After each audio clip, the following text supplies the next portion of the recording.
I don't want to listen. I'm just a kid. 2019 kita bercerai kan.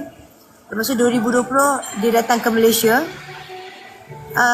Saya bagi anak bulan 4 waktu tu. Saya bagi anak dia 5 bulan untuk dia pegang anak. Ambil lah anak. Because bagi saya tak ikut perintah mahkamah pun tak apa. Yang penting dia dapat rasa kasih sayang tu. Saya tak nak dia fikir yang saya nak cuba halang dia untuk berkasih sayang dengan anak-anak. So saya sudah tunjukkan kompromi, kerjasama dengan dia, di mana tidak pernah sesekali di hati saya ni cuba nak memisahkan dia dengan anak.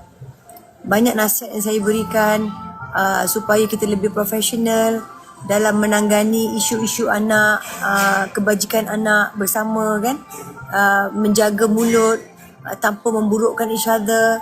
Tapi saya selalu kecewa dengan dia di mana dia suka memburuk-burukkan saya dan keluarga saya di telinga anak-anak.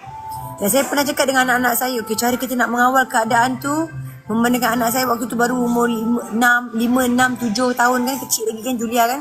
Saya cakap satu benda je you kena belajar Julia, every time they talk bad about mommy or about mommy's family, you tutup telinga cakap apa? I'm just a kid. I don't want to listen. I'm just a kid. I don't want to hear that.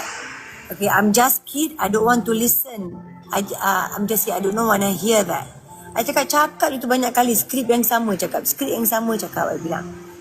Oh, but they're still talking, mommy. I'm so stressed. And then I brought report police. I kata stop brainwashing the kids. They're still small. Tak payah cerita buruk-buruk kita semua. Mami buat itu, mami buat ni tak payah cerita, I kata. Bila I tunjukkan bukti nanti, bila anak dah besar baru anak tahu. Bukti-bukti semua ada.